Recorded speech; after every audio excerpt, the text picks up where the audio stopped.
이어서 디지털 헬스케어 서비스 상용화 촉진 지원 사업 2차년도 결과 보고회를 시작하도록 하겠습니다.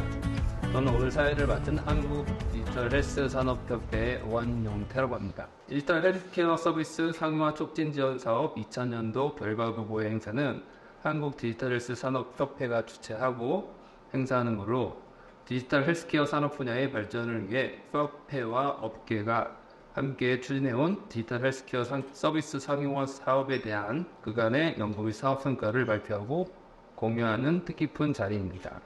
오늘 바쁘신데도 이렇게 추운 날씨에 참석해 주셔서 감사드립니다. 저희 협회 이사님이신 류기훈 이사님께서 인사 말씀이 있겠습니다. 큰 박수 부탁드립니다. 안녕하세요. 날씨가 굉장히 춥네요. 저희 협회 유기훈 상임이사하고 합니다. 바쁘신 가운데 오늘 본 서비스 상용화 촉진 지원 사업에 참석해 주신 우리 관계자 회사 여러분들하고 또 기자분들도 좀 몇 분 오신 것 같은데요.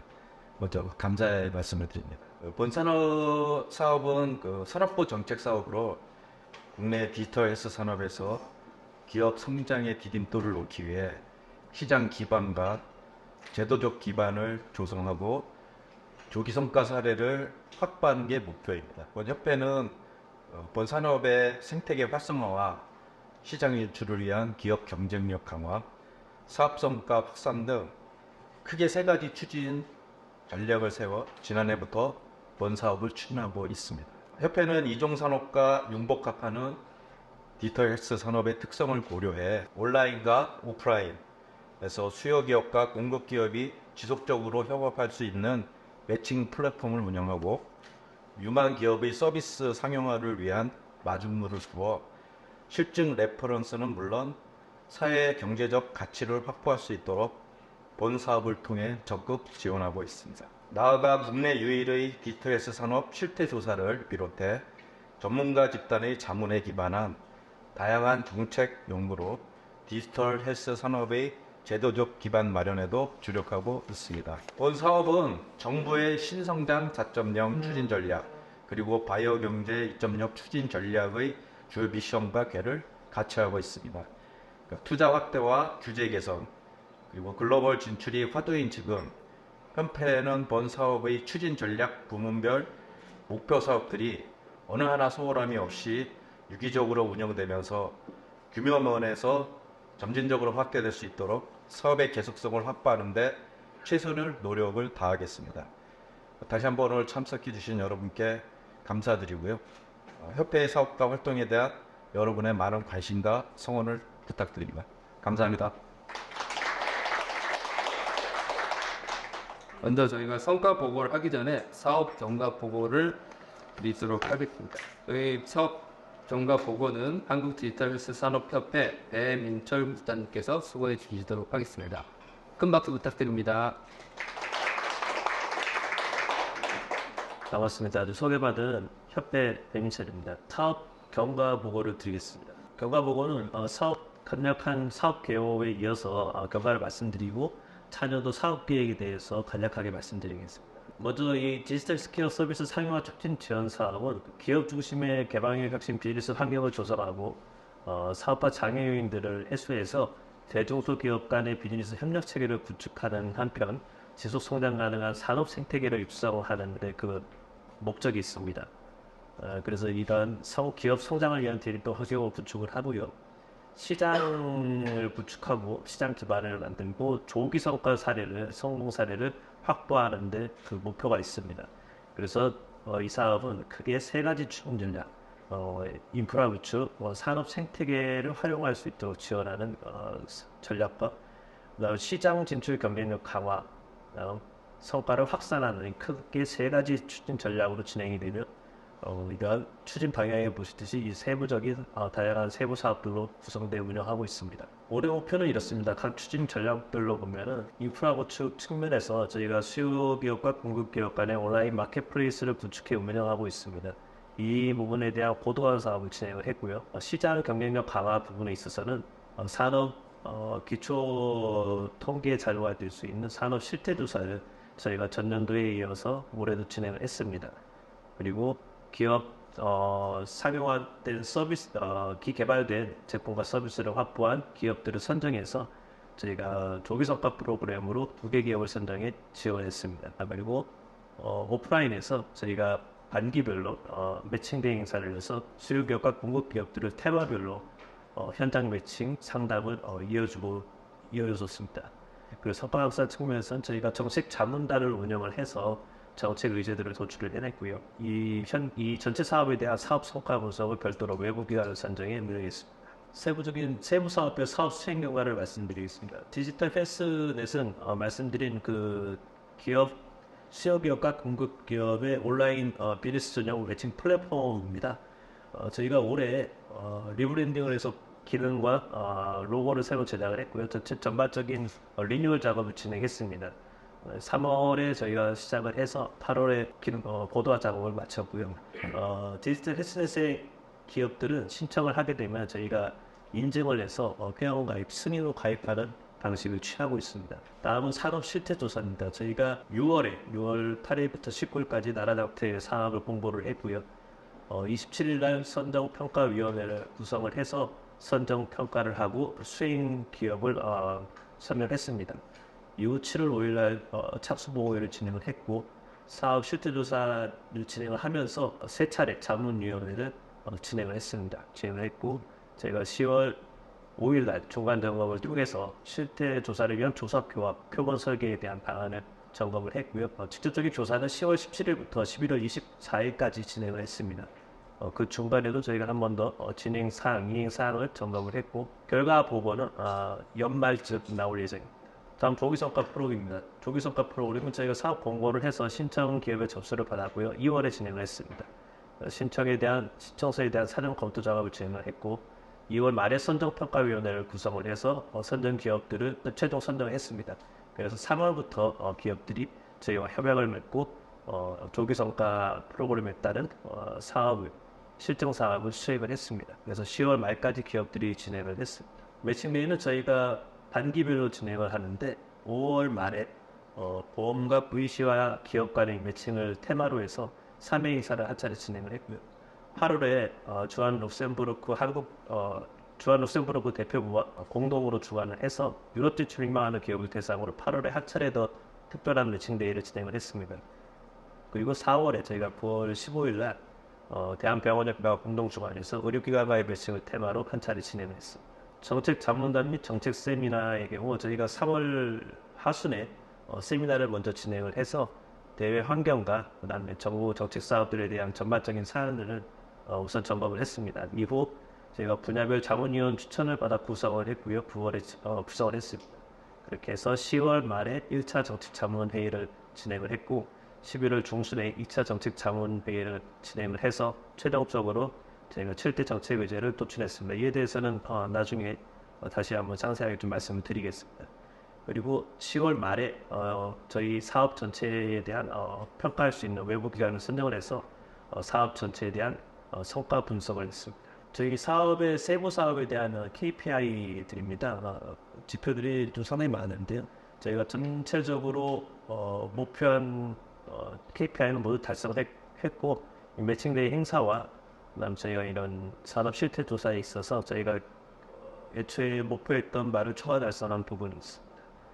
세부 사업들은 뒤에서 좀 말씀을 드리겠습니다. 차년도 사업 추진 방향에 대해서 간략하게 말씀드리겠습니다. 현재 저희가 고도화해서 우리 구축한 디지털 패스넷에 대한 운영을 차년도부터는 더 활성화해서 이 디지털 패스넷 자체의 운영에 대한 활성화에 완전히 기할 계획입니다.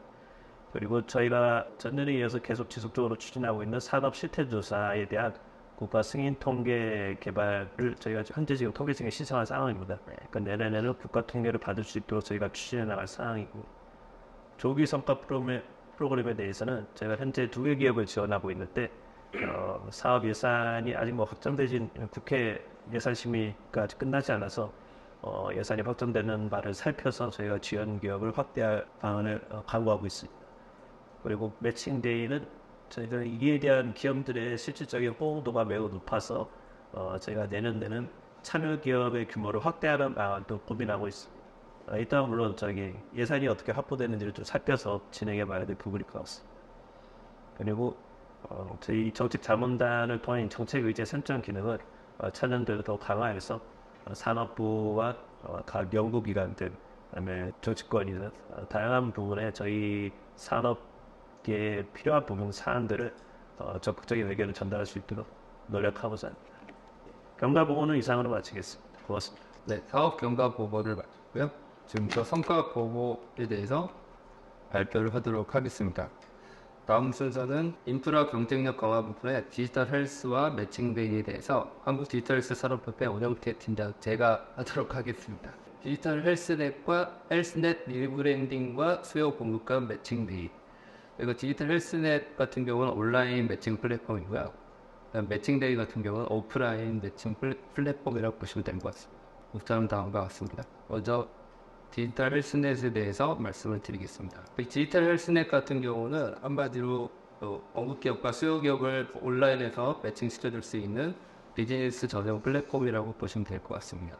저희 업계를 비롯해서 저희 회원사라든가 공급기업들, KT라든가 메디플러스 솔루션, 위슈레인 이런 디지털 헬스케어 전문 기업들이 있고요. 여기를 이제 공급기업 디지털 헬스케어를 원하는 수요기업들, 손해보험사라든가 생명보험사, 투자사들을 저희가 온라인상에서 연결할 수 있는 전용 플랫폼을 만들었다고 생각하시면 될 것 같습니다. 디지털 헬스넷 구축 과정입니다. 저희가 3월부터 8월까지 개발을 했고요. 처음에 이제 3월달부터는 컨셉 정의부터 시작해서 리브랜딩을 했고, 그다음에 4월에서 5월 사이에 기능 정의와 스토리보드, 그다음에 개발 과정을 거쳐서 9월달에 런칭을 하게 됐습니다. 컨셉 정의입니다. 저희 컨셉 같은 경우는 이제 디지털 헬스넷을 통해서 저희 이제 헬스케어 기업에 대한 기업 정보와 제품 정보를 제공하는 게 저희 컨셉이고, 여기서 핵심 기능이 저희 매칭 서비스입니다. 매칭 서비스 같은 경우 공급 기업과 수요 기업의 니즈를 파악해서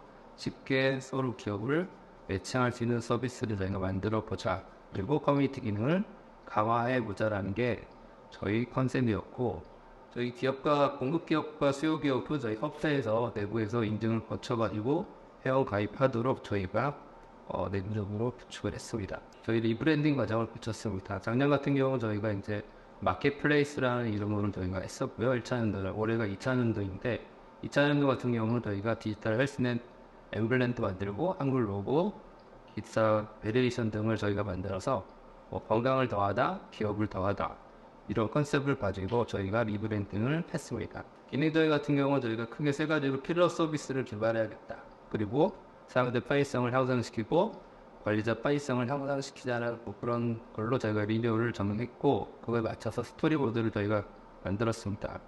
필러 서비스 같은 경우는 저희가 매칭 서비스를 고도화하는 게 주 기능이었고, 거기 더해서 커뮤니티 기능을 추가한 거, 그다음에 사용자 편의 같은 경우는 메뉴 구조를 단순화하고 마이 페이지 기능을 추가하고 UX 개선이라든가 가입 프로세스 등을 개선하겠습니다. 관리자 편의성 같은 경우는 저희가 이제 작년에도 관리자 기능이 있긴 했지만 메뉴라든가 게시글 관리, 사용자 로그 관리 등을 저희가 개선하게 되었습니다. 그리고 사이트 개발을 하게 되었고요. 저희가 기존에 이제 1차년도에 했던 회원 DB라든가 이런 것들 모두 이관해가지고 테스트 과정을 거쳤습니다.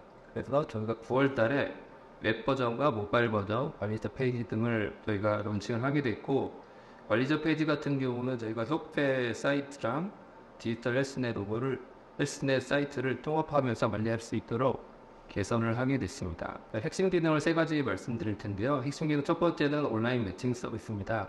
관심 항목을 수요 기업이나 공급 기업이 선택을 하게 되면은 그거에 맞춰서 저희가 추천 기업이나 추천 제품에 대해서 저희가 자동으로 매칭해주고 매칭률이라든가 관심 정보도 선택할 수 있게 저희가 그런 기능들을 만들었고요. 두 번째 핵심 기능은 저희가 커뮤니티 기능입니다. 그래서 기업과의 서로 메시지도 주고받을 수 있고, 액션 로그라든가 관심 있는 제품을 등록한다든가 그러한 기능들을 저희가 만들었습니다. 세 번째는 저희가 UX를 많이 개선을 했습니다.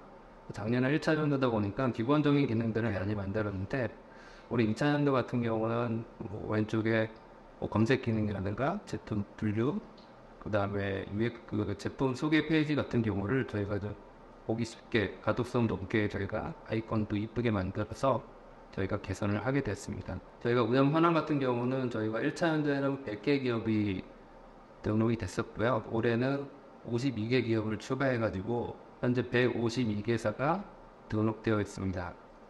방문자 수는 저희가 오픈하고 3,327명이 방문했고요. 페이지 뷰는 26,644 페이지 뷰입니다. 네, 저희가 이제 검색 키워드도 저희가 쉽게 해보면 잘 안 보이시는데 매칭데이라든가 시리어, 그다음에 헬스케어 이런 쪽에 저희가 이제 검색 키워드가 많이 나온 거를 알 수 있습니다. 여기까지가 저희가 이제 온라인 매칭 플랫폼 헬스넷에 대해서 말씀을 드렸고요. 다음은 오프라인 매칭데이에 대해서 말씀을 드리겠습니다. 매칭데이는 저희가 이제 반기별로 1회씩 1년에 2번을 진행을 하게 됐고요. 작년에 1회, 2회를 거쳐서 올해는 3회, 4회를 하게 됐고, 중간에 저희가 유럽 진출을 희망하는 기업들 대상으로 룩셈부르크 대표부와 같이 총 3번을 진행하게 됐습니다. 첫 번째 3회 매칭데이 같은 경우는 저희가 보험 벤처 투자사와 같이 여의도에 있는 FC 포럼에서 저희가 5월 달에 개최를 하게 됐고요.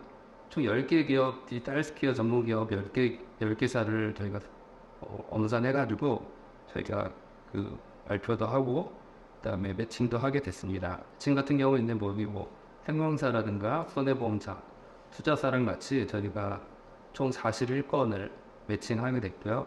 만족도 조사 결과가 된 건데 96점. 전체적으로 만족한 결과를 받았습니다. 영상 스케치가 있는데 간단하게 보고 진행을 하겠습니다.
기업들 서로 이제 대비가 있다 보니까 진행 사항들이 뭐 이렇게 많이 공유되지 않고 있지만 계속 잘 진행이 되고 있는 걸로 저희가 파악하고 있습니다. 두 번째는 이제 룩셈부르크 디지털 테크 매칭데이라고 해서 유럽 진출을 희망하는 기업들을 저희가 또 대상으로 저희가 14개사 그리고 발표 같은 경우 6개 기업이 있었고요.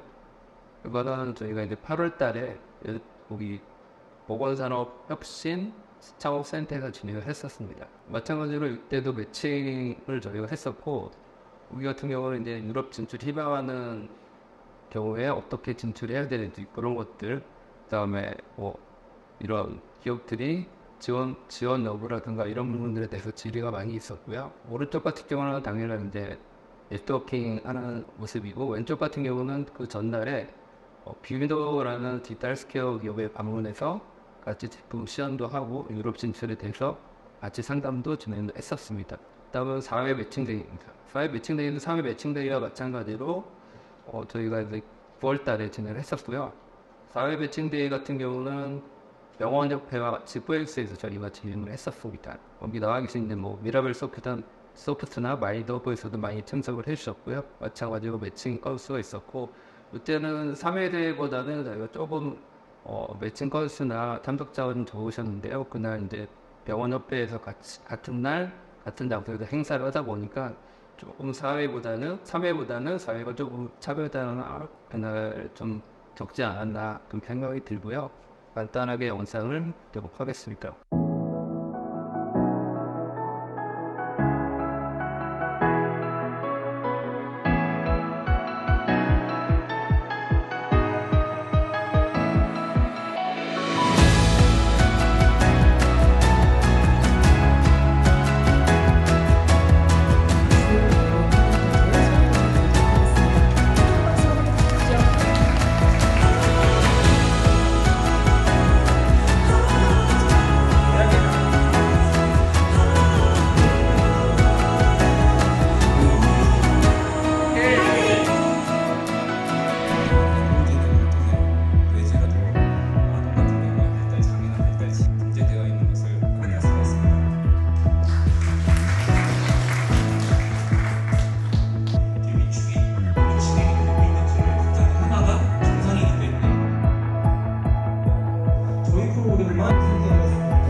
이상으로 이제 매칭데이까지 저희가 보고를 드렸습니다. 그다음에 다음 순서로 넘어가도록 하겠습니다. 그 다음 순서는 저희 실태 조사 및 정책 연구에 대해서 코그니티브 컨설팅의 최규성 이사님을 모시도록 하겠습니다. 큰 박수 부탁드립니다. 네, 실태 조사를 시행한 포거티브 파이낸스 그룹의 최경영 이사입니다. 그 결과 보고를 말씀드리겠습니다. 네, 발표는 과업 전반적인 개요와 과업 추진 현황인데요. 오늘은 조사 결과는 앞서 본부장님께서 말씀해 주신 대로 12월에 최종적인 이제 분석과 결과치가 나오기 때문에 이 부분을 제외하고 통계 분류 체계를 포함한 전반적인 통계 기반을 어떻게 구축을 했는지 그리고 그 의미가 어떤 것인지를 중심으로 좀 말씀드리도록 하겠습니다. 네, 먼저 이번 실태조사는 일반적인 실태조사와 마찬가지로 전반적인 현황 및 전망을 파악해서 어떤 정책적으로 사용할 수 있는 자료를 제공하는 데 그 목적이 있는데요. 다만 이번 용역에서 가장 좀 중요했던 건 그 전에까지는 좀 체계적인 통계 기반이 구축되어 있지 않았기 때문에 지금 보시는 지금 1번 세부 목적이 1번과 2번과 같이 분류 체계를 처음부터 정의를 하고 구축하고 그리고 전체적으로 장기적으로 어떻게 통계를 지속적으로 이제 관리하면서 생산해낼 것인가에 대한 방법론과 어떤 절차를 만드는데 선행에 대해서 연구가 되었습니다. 그래서 오늘 말씀드릴 부분이 이 부분에 많이 집중되어 있다고 보시면 되겠습니다. 이를 위해서 이제 저희가 수행한 방법론입니다. 먼저 좌측에 보시게 되면 전문가 인터뷰라든지 등을 통해서 이제 FCI하고 저희가 표기를 했는데요. 이거는 특히 이제 전문가 의견들 소수이긴 하지만 정상적인 방법으로 전문가분들의 깊은 의견들을 담는 조사 방법이 되겠습니다. 앞서 이제 성과 본부장님께서 발표할 때 자료도 있지만 이러한 이제 전문가분들을 모시고 회의는 크게 3차례 정도 했지만 유무선으로 모두 다 세안이면 한 수십 차례 저희가 의견을 주고받는 과정을 통해서 우리 디지털 헬스케어 산업의 어떤 분류 체계를 만들었다라고 보시면 되겠습니다. 그리고 이를 통해서 분류 체계와 조사 방법론을 다 확정한 이후에 오른쪽에 보시면 실태 조사를 총 500회 실시를 했습니다. 이러한 연구 후에 나온 결과물들을 앞서 이제 조사 결과를 제외하고 그 과정에서 나온 결과물들을 좀 말씀드리겠습니다. 먼저 산업 분류 체계입니다. 먼저 정확한 실태 파악을 위해서는 우리 산업 내에 어떤 업종들이 있고 어떻게 분류가 되어야 되는지가 선행이 되어야 합니다. 그래서 저희는 다수의 어떤 전문가분들과 회의나 자료들, 선행 연구들을 검토해서 다음과 같이 크게 3개 대분류, 7개 중분류, 14가지의 소분류로 분류를 정의하였습니다. 좀 더 세부적으로 좀 말씀드리면 먼저 첫 번째 이제 크게는 제조업에 먼저 하드웨어 쪽에 생산하는 제조업 부분은 중분류 2개, 그리고 소분류 4가지로 되어 있는데요. 지금 이제 세부적인 저희는 다 말씀드리기는 어렵고, 전반적인 취지는 하드웨어 쪽으로 얼마나 헬스케어에 맞춤형으로 제작되는 제조업인가를 통해서 우리 디지털 헬스케어 산업이다 아니다를 판단할 수 있도록 정의를 했습니다. 다음은 중간 과정인 어떤 소프트웨어적인 데이터의 분석이라든지 수집, 가공하는 부분들을 크게 중분류 2가지로 나누고 소분류 4가지로 나눈 부분인데요. 이 부분은 업종 정의들을 전반적으로 보시게 되면 어떤 종류의 정보를 수집을 했는지 그리고 그 사용 목적이 무엇인지를 좀 더 명확히 함으로써 우리 산업에 해당되는 사업체를 정의할 수 있도록 구성을 했습니다. 마지막 어떤 중분류 3가지를 보시게 되면 유통과 서비스, 그래서 최종적으로 하드웨어, 소프트웨어가 완료가 되고 이걸 어떻게 유통하고 실질적으로 저희가 서비스로 제공하는지 플랫폼이라든지 온라인 정보 제공 등이 있는데요. 이들은 저희가 특징적으로 어떤 목적성으로 제공이 되고 활용이 되는지를 명확하게 함으로써 그에게 해당되는 사업체를 저희가 선별할 수 있도록 정의를 내렸습니다. 다음은 기존에 2022년도에도 실제 이와 같은 조사들이 있었습니다. 다만 방금 말씀드렸던 분류 체계가 없었을 뿐만 아니라 다음과 같은 좀 차이점들이 있었습니다. 먼저 왼쪽이 2022년도에 진행되었던 우리 실태 조사의 내역입니다. 실제 우리 이제 협회에서 가지고 있는 많은 자료와 역량을 발휘해서 최대한 열심히 노력을 하셨으나 이제 통계적인 기반이 전혀 전무하시다 보니까 다소 미흡했던 것도 사실입니다.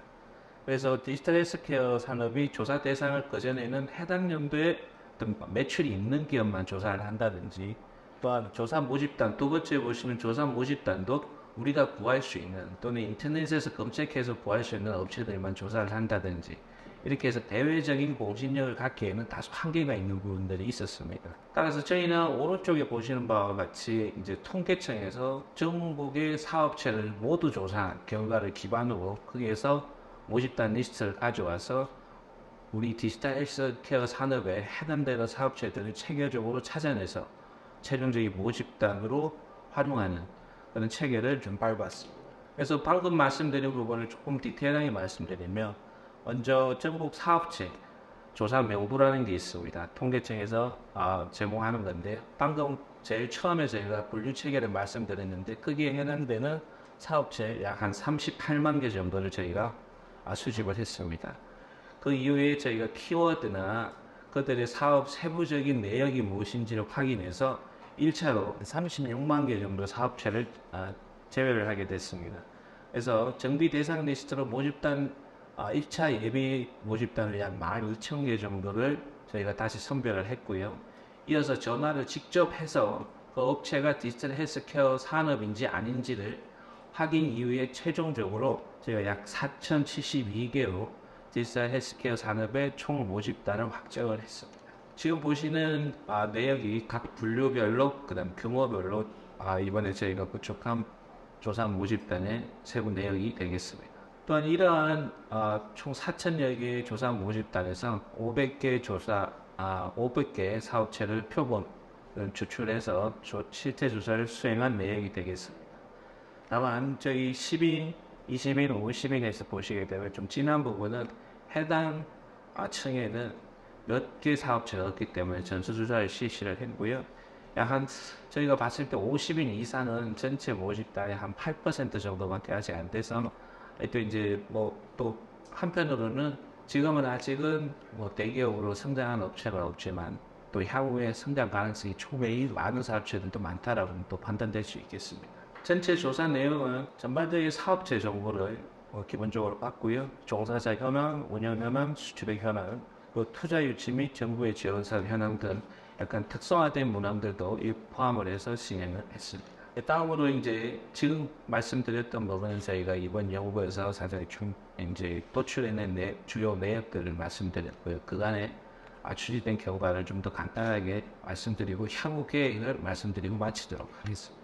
먼저 앞서 저희가 이제 추진된 부분은 앞서 저희 사전 연구를 통해서 통계 분류를 만들었고요. 조사 내용을 작성을 다 했고, 다음과 같이 이제 조사 기획이 다 마친 상태에서 실제 조사 현장 조사를 진행을 했습니다. 그래서 자료 처리를 하고 있고, 제일 오른쪽에 주요 결과 제출 및 의견 수렴이 지금 현재 진행 중인 부분이고요. 그래서 지금 보시는 모든 절차는 마지막 단계에 수행하고 있다고 보시면 되겠습니다. 기간별로 보면 앞서 말씀드렸던 대로 7월, 8월에 전체적인 이제 보고 착수 계획이나 보고를 드리고 잡내를 실시를 했습니다. 그리고 9월에 앞서 말씀드렸던 모집단을 구축하는 사업의 실태 조사를 실시하는 것 이상으로 많은 시간과 노력이 필요하기 때문에 그 부분을 9월 반은 10월에 계속 진행을 했습니다. 그리고 11월에 저희가 사후 검증이나 데이터 처리를 하고 있고요. 지금 현재 최종적인 조사 잠정치들을 최종 검수하고 최종 검토하고 있는 중입니다. 그리고 이제 마지막으로 저희가 내년이 되면 국가 승인 통계를 추진할 계획입니다. 뒷부분은 저희가 이제 조사 진행 중에 사용했던 부분들로 참고로 보시면 될 것 같습니다. 그리고 이제 저희가 이제 내년에 앞서 말씀드린 대로 국가 승인 통계를 추진함에 있어서 저희가 제도적으로나 방법론적으로 이제 기반을 마련했다고 판단할 수 있습니다. 다만 지금 보시는 등의 여러 가지 어려움들이 이제 대표적인 것들 몇 가지 작성을 해두었는데요.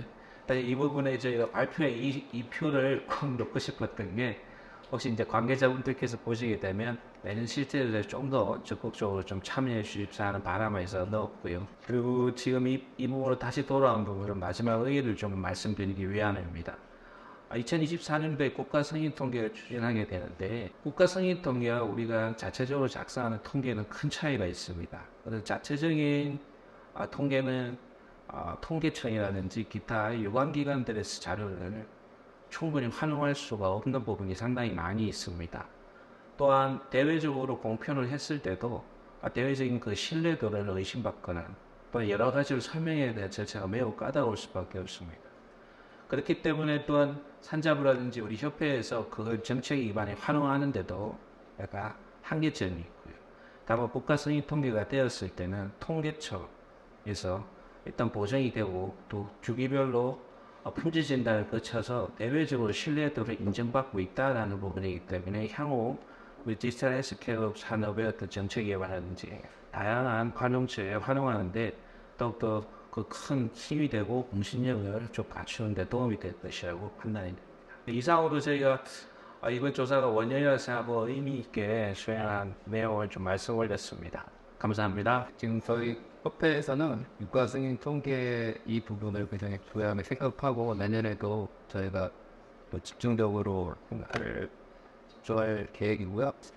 유경 이사님이 이 유가 승인 통계에 대한 의미를 잘 설명해 주셨는데요. 네, 다음 순서는 저희 경쟁력 강화 부분의 조기 성과 프로그램의 순서인데요. 저희가 이제 두 개의 기업을 저희가 올해 진행을 했었고, 첫 번째 기업부터 말씀드리겠습니다. 미라벨 소프트의 성경수 매니저님. 네, 안녕하세요. 저 미라벨 소프트 킹덤즈 매니저라고 합니다. 지금부터 저희가 조기 성과 프로그램을 참여한 1차도 기간의 디지털 전환을 통한 혼자 맞춤형 의료기관 건강관리 서비스 실질 결과물을 시작하도록 하겠습니다. 네, 발표는 이 순서로 진행되고요. 그 다음에 일단 저희가 발표에 앞서서 저희가 이번 실증 사업에 어떤 시스템을 적용했는지 간단하게 설명드리고 시작하도록 하겠습니다. 일단은 저희는 두 개 프로그램이 이 시스템에 적용됐다고 보시면 되시고요. 저기 왼쪽에 보시는 것 같이 의사분들이 팍스를 기반으로 의사분들이 실제로 사용하는 팍스 기반 시스템에 진료 경험을 도움을 주는 임상의료 진료보수 시스템이 사도된 HDAX와 그 HDAX와 의료정보보도가 가능한 환자용 케어폼 앱으로 저희가 실증 사업에 참여하게 되었습니다. 이 두 가지 시스템 간의 두 가지 시업 서비스 간에 의사와 환자의 약관과 건강정보를 공유할 수 있는 기능이 되어 있고요. 그 다음에 지금 보시는 화면이 의사분들이 실제로 저희 HDAX를 사용했을 때 나타나는 화면입니다. 왼쪽에 기존 팍스 기능 그대로 살리고, 그 다음에 자가건강 밑에 보시면은 혈압혈당 자가건강 관리 연동이라는 부분이 있는데, 이 부분이 저희가 처음에 실증을 하게 된 건강관리 서비스가 탑재되어 있습니다. 여기 이 그래프가 실제 환자분들이 케어폼 앱이라는 앱을 통해서 가정 혈압을 입력하면은 그 데이터들이 이렇게 시각화되어서 의사분들이 보시는 HDAX에 이렇게 표현되는 기술을 실증하고 있고요.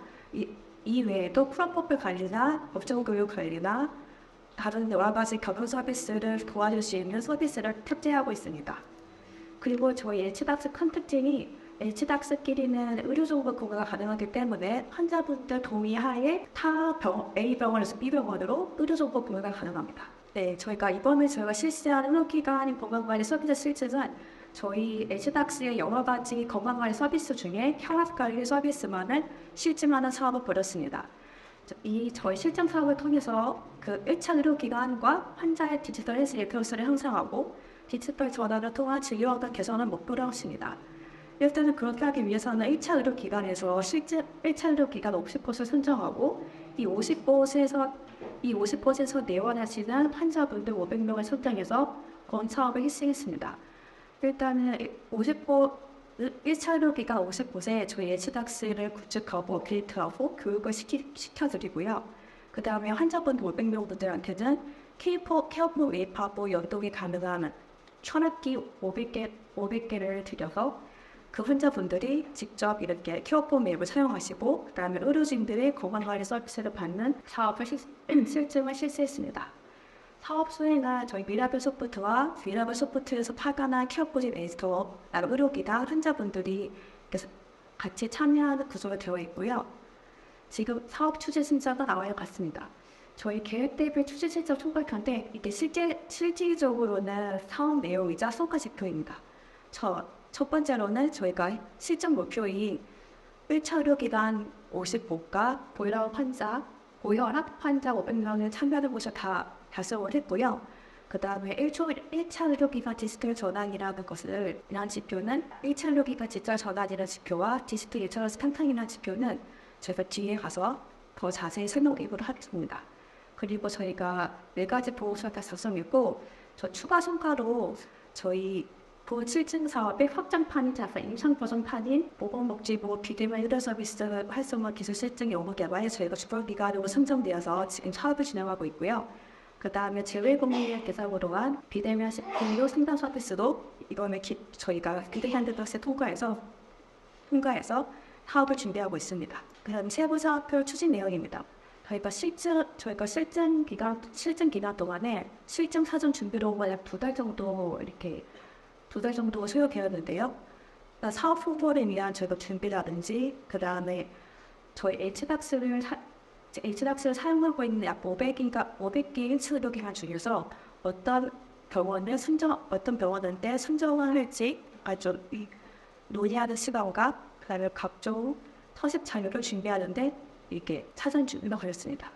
일단은 아까 말씀드렸다시피 케어 코디네이터를 병원에 직접 확인한다고 말씀드렸는데 케어 코디네이터는 어떤 케어 코디네이터 정보 업체를 선정할지 저희가 논의하고 그다음에 개발 진행했고요. 혈압기도 혈압 수치 측정 정확도나 아니면 데이터 정서 신뢰도를 인증받은 그런 혈압기도 자문을 받고 그 다음에 사용자 편의성을 참고해서 인바디라는 제품을 선정했습니다. 그 다음에 50곳 500명한테 이 인바디를 배포하는 게 그렇게 쉬운 일은 아니어서 어떻게 배포할지 저희가 배포 계획을 수립하고 진행을 하였습니다. 그 다음에 HDAX를 설치한 1차 의료기관 대상으로 저희가 사업 홍보를 실시하고 그 다음에 50곳을 선정하는 작업이 들어갔고요.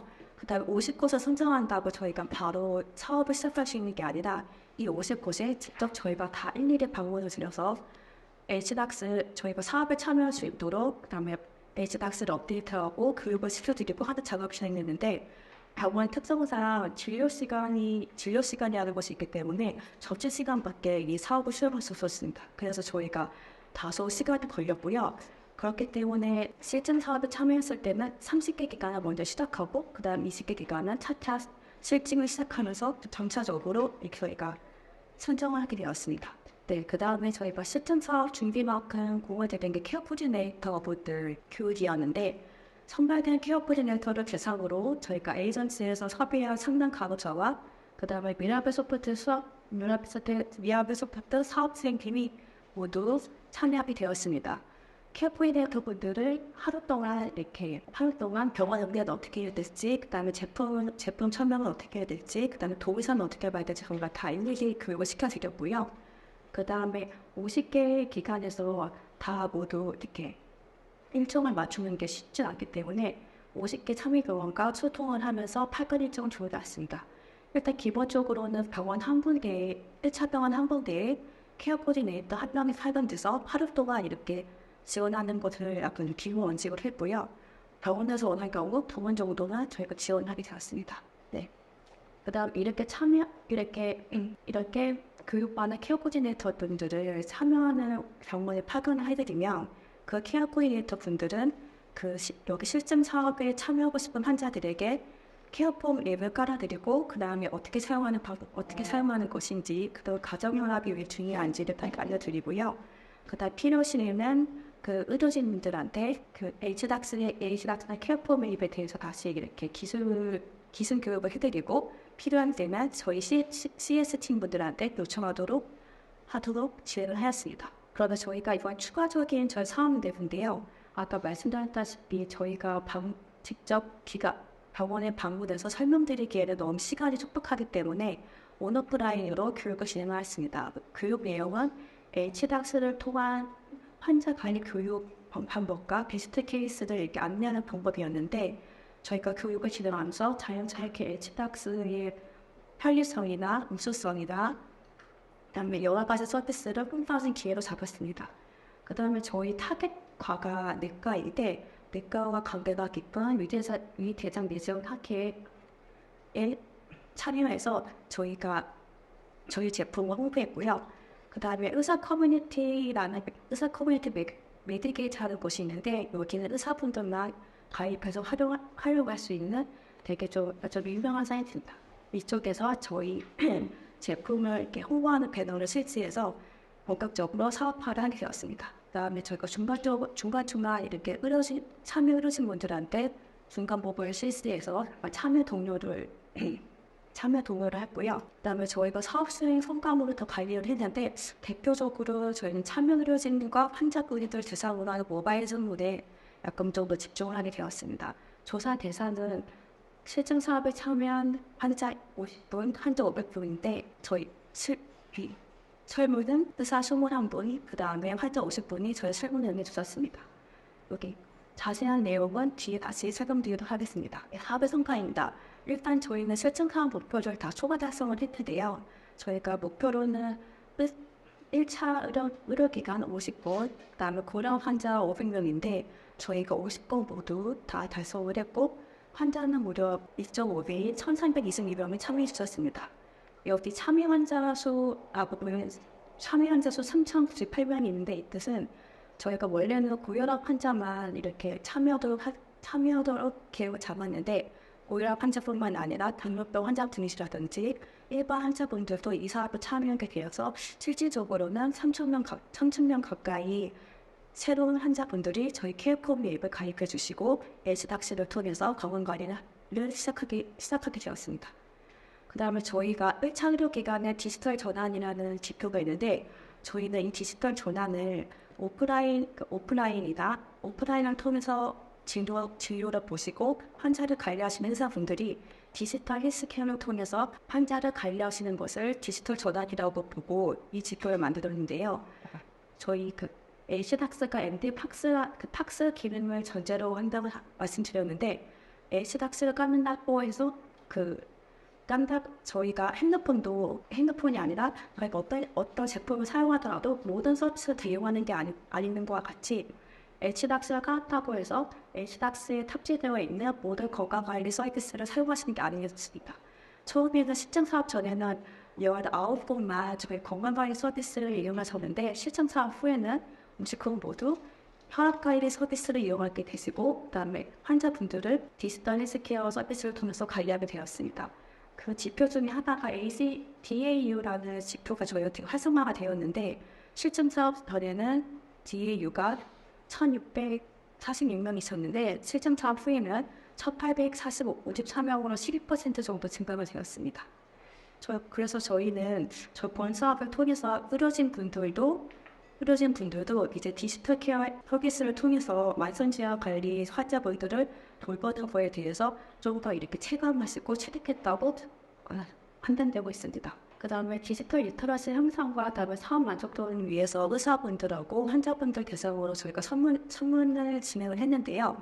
보시다시피 헬스 리터러시 상상이나 LC닥스 만족도나 실증 사업 만족도 모두 만족하시는 거 나와 있습니다. 다만 여기 LC닥스 만족도가 3.0으로 평균치가 나왔는데 저희가 설문 내용 분석하다 보니까 의사분들도 약간 양극화가 되어 있었습니다. 의사분들도 되게 이 서비스가 쉬우면 쉽고 어렵다 분들 매우 어렵다고 느꼈기 때문에 약간 좀 저희는 이 부분을 저희가 파악해서 개선하도록 하려고 합니다. 그리고 저희가 의사 대상 의미 저희가 다음에 이 설문을 통해서 그다음에 왜 어려우신지 그다음에 도움이 되면 어떤 도움이 되셨는지를 저희가 여쭤봤었는데 저희가 이 설문을 통해서 그 요소들을 알 수 있어서 저희는 되게 뜻깊은 성과를 생각하고요. 저희 만족도 설문 결과를 바탕으로 저희 마케팅 설문이나 기술 개발에 반영할 계획입니다. 그 다음에 참여 현재 연령부로는 40, 50대가 가장 많으시고 60대까지 합하면은 거의 과반수 이상이 저희 주요 타겟이 되었다고 파악이 되었습니다. 그 다음에 저희가 작성한 복서드리고요. 말씀드렸다시피 기타 성과입니다. 그 다음에 사업 기술적 경제적 사회적 성과는 보시다시피 의사분들이나 환자분들도 이제 저희가 일종의 비대면까지 안 가더라도 오프라인이 아니라 온라인을 통해서도 의료 서비스를 받을 수 있다는 것을 저희가 경험을 통해서 체득할 수 있다는 것을 가장 큰 성과로 보고 이 경험을 바탕으로 그다음에 다른 서비스들도 같이 이렇게 사용하시는데 어머니 어렵기 때문에 저는 이것 자체가 큰 성과라고 보고 있습니다. 대표적인 성과로 환자 등록 찾아병원이 있는데 이 앱을 통해서 실증 사업 또한 200명이 넘는 환자분들이 이 서비스를 더 참여를 하셨고요. 그 다음에 아예 실증 사업 전에는 건강관리 서비스를 사용하지 않은 병원이 실증 사업 후에는 약 100여만 정도 이르시는 환자분들을 디지털 헬스케어 서비스로 관리할 수 있는 사례도 보여지고 있습니다. 저희가 앞으로는 저희 말씀드렸다시피 기술 개발이나 영업 전략을 좀 더 보완해서 모바일 기관 건강관리 서비스로 활용을 하고요. 좀 더 발전을 해서 1차원의 마성질환 관리 사업에도 활용하고 궁극적으로는 마성질환 디지털 헬스케어 플랫폼으로 성장할 수 있는 계획을 잡고 있습니다. 네, 발표 주셔서 감사합니다. 발표 잘 들었습니다. 저희 조기성과 같은 경우는 상여 촉진 지원 사업의 핵심 내용 중에 하나라고 볼 수 있고요. 올해 같은 경우 작년에도 저희가 2개 기업을 선정해서 진행을 했었고 올해도 2개 기업을 선정을 했었는데요. 지금 첫 번째 발표하신 미라벨 소프트는 의료용 서비스라고 보시면 될 것 같고요. 만성질환 대상도. 두 번째 이제 소개해드릴 기업은 마인드허브의 이제 인지재활 웰리스 제품이라고 보시면 될 것 같습니다. 그래서 저희가 이 서비스에 대해서 실제로 지원을 함으로 해서 시장에서 빨리 안착해서 서비스가 진행할 수 있도록 저희가 지원하는 사업을 하고 있습니다. 두 번째 순서인 저희 조기성과 프로그램 마인드허브의 이혜성 대표님을 모시도록 하겠습니다. 박수 부탁드립니다.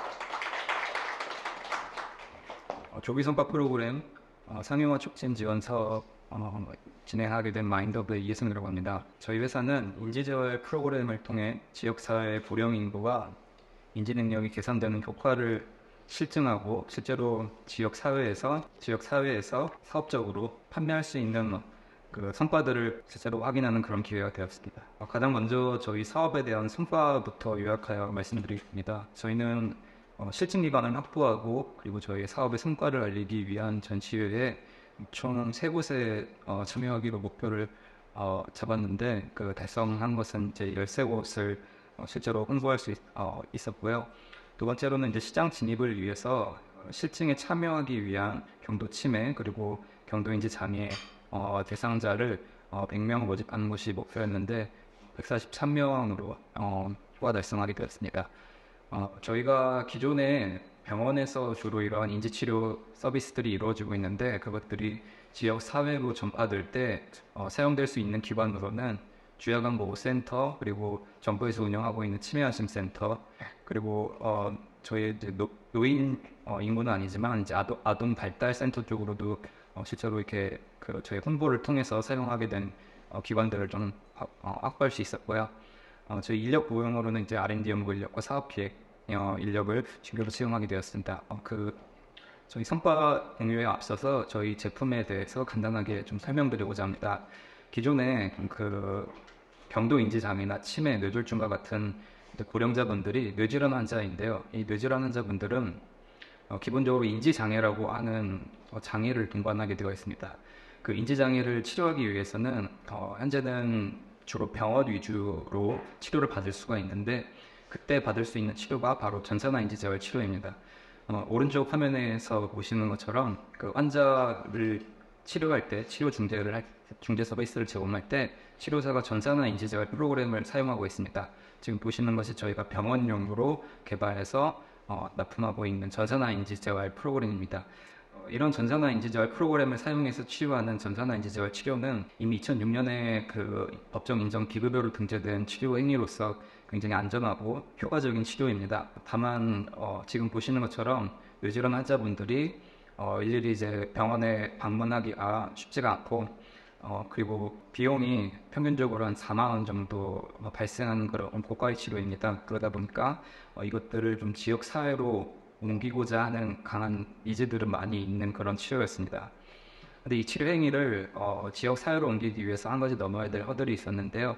그것은 바로 기존의 치료사들이 수행하고 있었던 전문적인 세팅과 관련된 절차입니다. 이 절차를 비숙련자나 아니면은 환자나 아니면 일반인들이 수행하기 위해서는 인공지능이라고 하는 기술을 저희가 사용을 하게 되었는데요.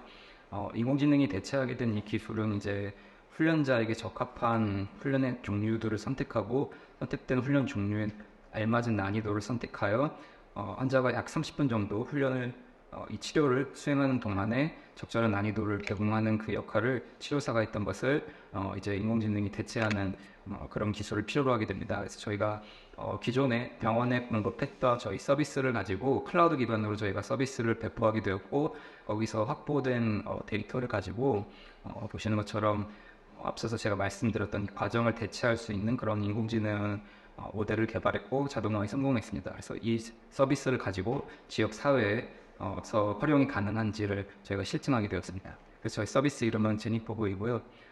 AI로 환자의 데이터를 분석하고 훈련을 추천해주는 그런 기능을 탑재한 전산화 인지재활 프로그램으로 기존의 전산화 인지재활 프로그램 대비 이 AI 기능을 탑재한 것이 차이점입니다. 약 15,000문항 정도 저희 가장 전산화 인지재활 프로그램에서 많은 문항을 보유하고 있는 제품입니다. 사용자는 이제 훈련 시간만 간단하게 입력하게 되면은 그 훈련에 대한 환자의 데이터를 기반으로 훈련을 추천해주고, 추천된 각 훈련의 그 난이도라든지 세부 설정도 자동으로 이렇게 설정을 해주는 그런 것을 사용자는 경험할 수 있습니다.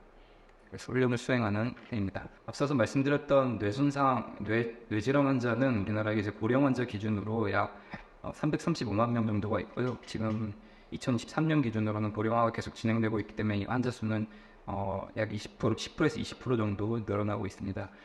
서비스 기반이 기존에 이제 병원에 한정되었었는데, 저희는 뇌질환 환자가 좀 더 지역 기반에서 접근성 높게 이용할 수 있는 서비스 기반인 주야간보호센터와 복지관 그리고 치매안심센터 이런 것들을 선정하게 되었습니다. 그래서 저희는 3월 달에 협약을 맺고 이 실증에 대한 디자인을 하고, 실제로 이제 훈련 대상자에게 실증 훈련을 제공해주고 결과를 도출해주는 이 과정을 통해서 현재 이 실증에 대한 결과를 발표드리게 되었습니다. 3월부터 10월까지 중간에 이제 대상자와 이 서비스를 이용하게 될 기관들을 저희가 모집하는데 굉장히 좀 오랜 시간이 걸렸었고요.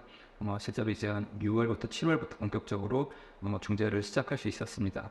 중요한 것은 이제 저희가 계획했던 것은 주야간보호센터 시설에서 주로 좀 저희가 실증을 진행하는 것이 목표였는데, 정부에서 운영하고 있는 기관인 치매안심센터에서도 굉장히 큰 관심을 보여주셨고, 치매안심센터와 좀 더 체계적으로 이 실증을 진행할 수 있었습니다. 그래서 저희 실증에 함께한 치매안심센터는 이제 경기도 광역 치매안심센터에서 운영하고 있는 20개 치매안심센터 중 10곳의 치매안심센터가 선발이 되었고요. 파주를 비롯해서 남양주시 그리고 경기도에 있는 10곳의 총 10곳의 치매안심센터에서 이렇게 실증이 진행이 되었습니다. 그리고 이제 케어링이라고 해서 그 주야간보호센터를 직접 운영하고 플랫폼을 운영하고 있는 기업이랑도 협약을 해서 이 주야간보호센터에서도 이렇게 보시는 것처럼 운영이 되었고요.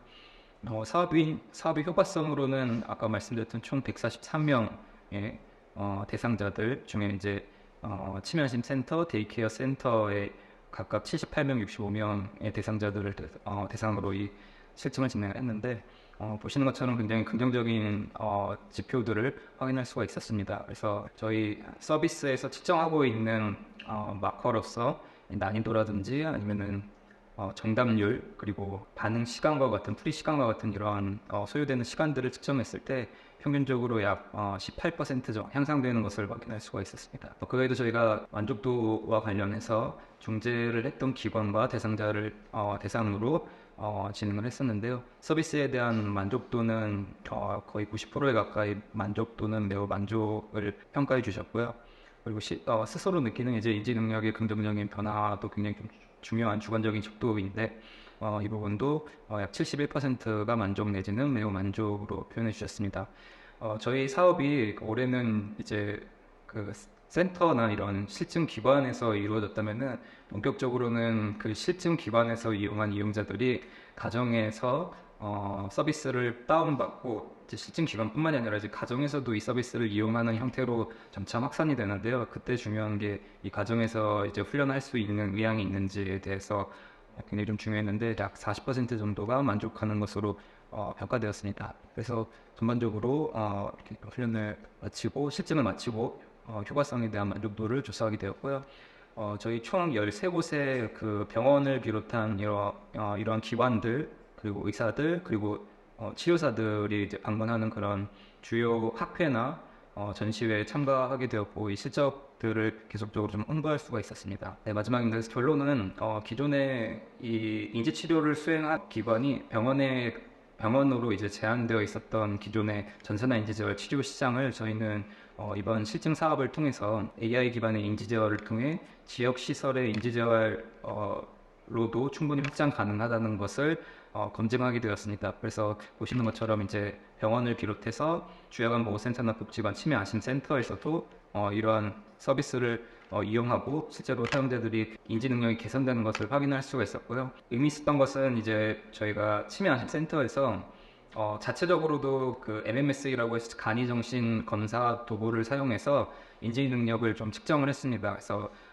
저희 사업의 일부로 이제 치매안심센터에서 자체적으로 이제 평가한 그런 데이터들이 내년 2월에 중앙치매안심센터에서 정식 보고서로 이제 발간될 예정입니다. 그래서 실제로 이제 저희는 저희 디지털로 된 지표로만 이제 측정을 했는데 실제로 이제 병원에서 사용되는 그 인지 장애 환자들을 평가할 때 쓰는 평가 도구들을 통해서 이 환자가 얼마나 좋아졌는지 객관적으로 이제 볼 수 있는 그런 데이터들도 치매안심센터의 보고서를 통해서 저희가 확인할 수가 있고 그때 되면 조금 더 많은 기관들로 저희가 확장될 것을 좀 기대하고 있습니다. 그래서 저희 궁극적으로는 이제 가정으로까지 완전히 이런 서비스들이 지능고급 서비스들이 확산되어서 지역 통합 시스템, 인지재활 지역 통합 시스템을 구축하는 것이 저희 최종적인 목표입니다. 네, 이번 좋은 사업 기회를 주셔가지고 이렇게 실증을 진행할 수 있었습니다. 앞으로도 더 많은 노력을 통해서 이번 사업을 통해 발생시킨 그런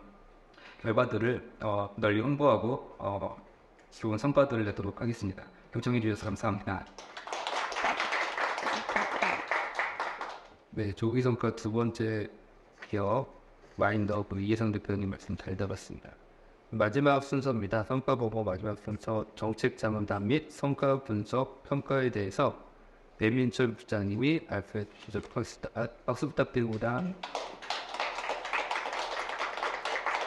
제가 간단하게 진행하겠습니다. 먼저 정책 자문단 운영입니다. 간단하게 현재 디지털 헬스케어 관련된 산업 정책 현황에 대해서 살펴보면은 잘 기억나실 겁니다. 지난 정부에서는 차세대 빅3 산업으로 바이오 헬스 산업이 중점 육성되기 시작했고요. 이 전략이 나온 게 19년 5월입니다. 그리고 22년 2월에 디지털 헬스케어 서비스 산업 육성 전략이 본격적으로 나왔고 이 육성 전략에 대한 사업의 상당수, 빨간 박스로 되어 있는 부분들과 연계된 사업을 현재 보고드리는 저희 사업에서 이해하고 있다. 이렇게 이해해 주시면 되겠고요. 현재 22년에 이제 정부의 신성장 4.0 전략이 나오고 이후에 이제 신시장 창출, 그다음에 국가 첨단 전략 산업 여기서 이제 바이오 분야가 국가 첨단 전략 산업 기술 등으로 이제 지정이 추가 신규 지정이 되고요. 왜 그 글로벌 클러스터 육성 방향, 한국형 보스턴 클러스터 하겠다 이런 것들 뉴스를 통해서 많이 보셨을 겁니다. 여기에 이제 핵심적인 전략 산업이 바이오인데 디지털 헬스케어가 디지털 바이오로 지정돼서 육성이 되고 있습니다.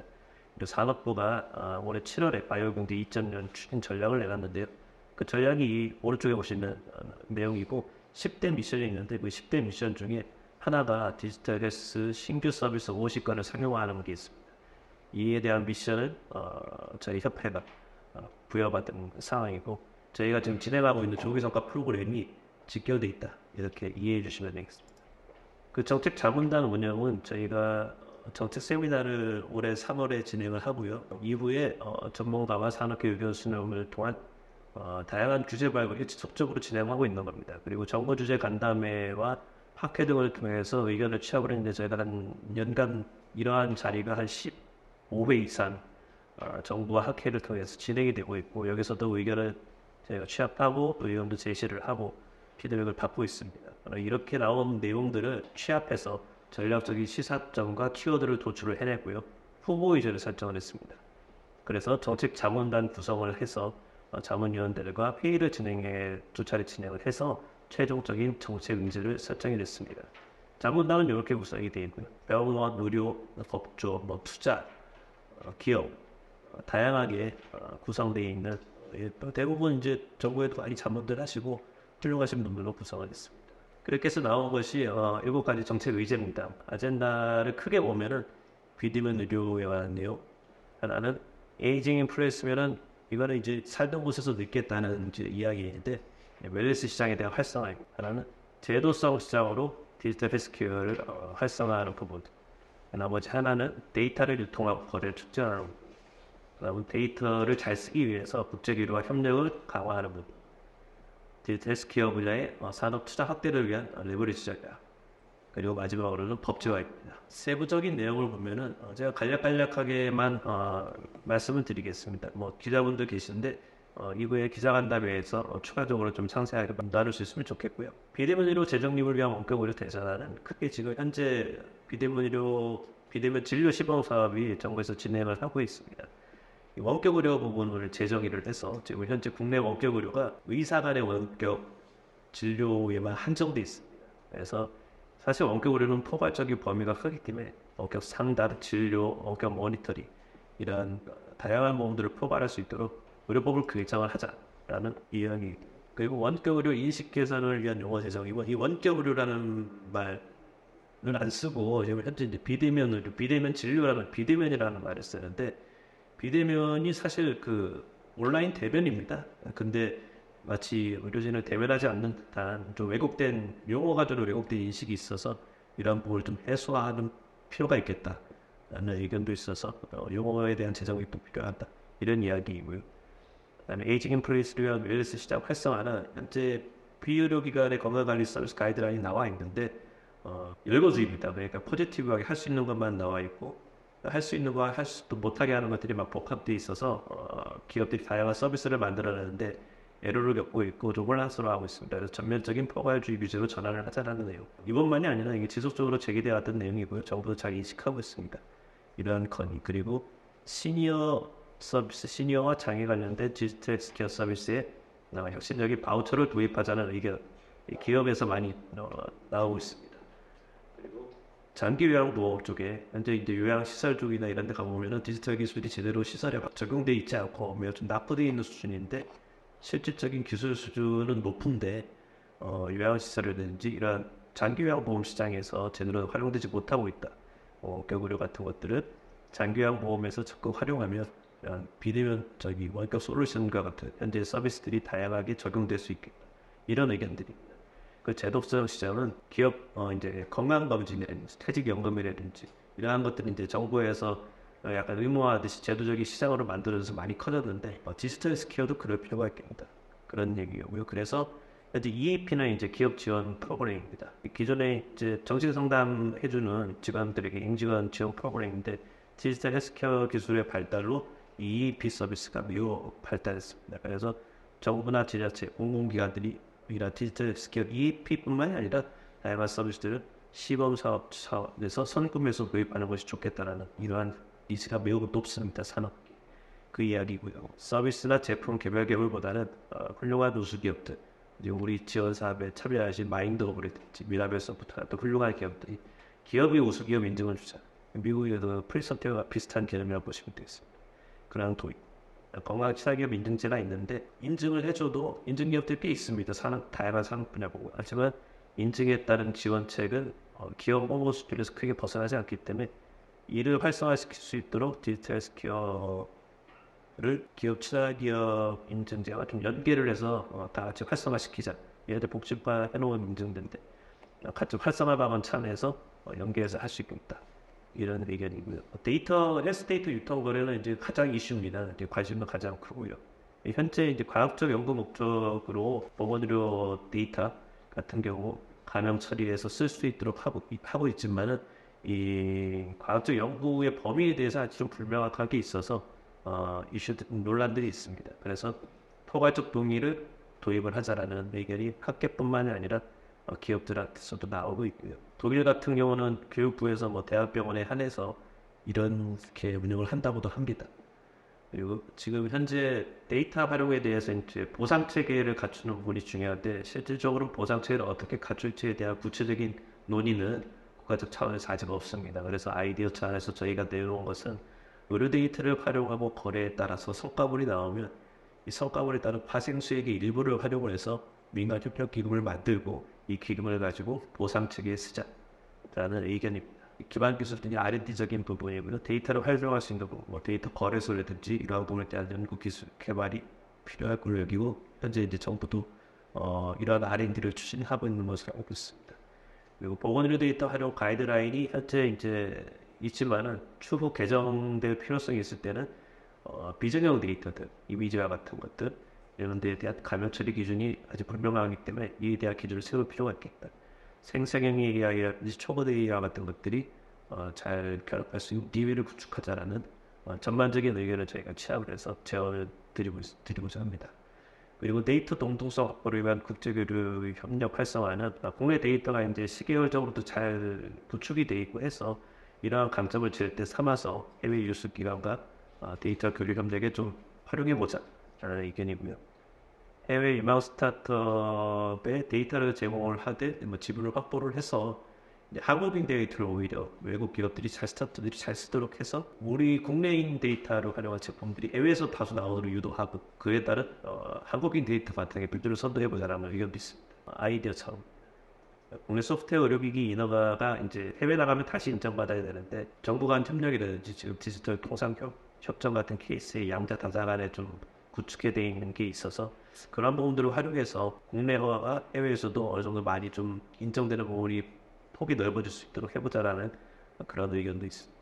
투자 확대 측면에서는 제약산업 쪽에는 이런 글로벌 제약산업 육성 펀드 같은 게 조성돼 있는데 디지털 스퀘어 분야의 특화 국가 펀드가 필요하다라는 이야기가 오래전부터 있습니다. 그래서 계속 이야기하고 있고요. 기업 스킬업을 키우기 위해서 해외 진출의 A부터 Z까지 지원 프로그램을 구축하자라는 의견.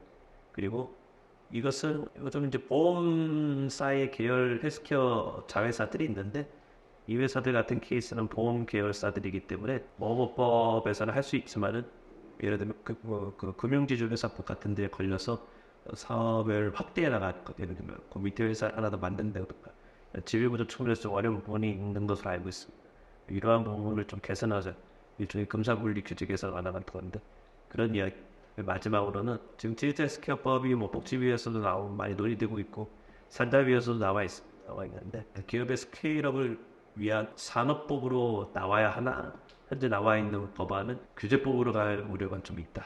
그래서 저희는 산업진흥법이 만들어질 필요가 있다. 그래서 규제법이 아니라 기업 육성과 규제 혁신을 위한 법안 제정이 매우 필요하다라는 것을 정부에 강력하게 어필해 나갈 예상입니다. 정책 의제는 이렇게 말씀드리고요. 사업 성과 및 분석 평가는 저희가 외부 기관을 선정을 해서 저희 2차년도 사업에 대한 전반적인 평가를 받았습니다. 지표가 이 국가 R&D에 5대 핵심 성과 지표가 있는데 저희 사업 BR&D입니다. 그래서 다 적용하기가 어렵고 사실 이게 개별적으로 다 맞추기는 좀 어려운데 저희가 3가지 지표를 적용을 해서 저희 사업 성과를 전문기관이 분석을 했습니다. 다 좋은 얘기입니다. 계획 수립을 분석을 잘했다. 저희 사업에서 기관 말로는 이제 디지털 헬스넷을 활용한 생태계 파급 효과에 좀 주목이 된다는 분석을 내놨고요. 투입 성과 분석. 이런 정책 의제 같은 케이스는 사실 공통돼서 다 합의된 내용을 내놓을 때 사실 어렵습니다. 여기 스테이크홀더가 많기 때문에. 하지만 실질적 기업 지원과 높은 오프라인의 매칭대에 대해서는 예산 투입 비중을 확대하는 것이 바람직하다는 의견을 받았습니다. 마찬가지로 이 사업 성과 전반적으로는 저희가 올해 예산이 좀 삭감 많이 됐는데 그 지표는 늘어나고 KPI는 사실 1차년도보다 2차년도가 더 늘어나고 확대된 부분이 있는데 저희가 모든 지표를 다 달성을 했고 초과 달성한 부분도 있습니다. 그래서 전반적으로 욕봤다 이런 얘기라고 보시면 되겠습니다. 예, 여기까지 말씀드리겠습니다. 고맙습니다. 네, 오늘 순서를 다 진행을 했고요. 올 한 해 2000년도 열심히 해주신 우리 협회랑 우리 여기 관계자분들, 우리 포이트 컨설팅, 유니픽스, 미라벨 소프트 바인더 모두 고생 많으셨습니다. 박수 치면서 오늘 결과 보고를 마치도록 하겠습니다. 감사합니다.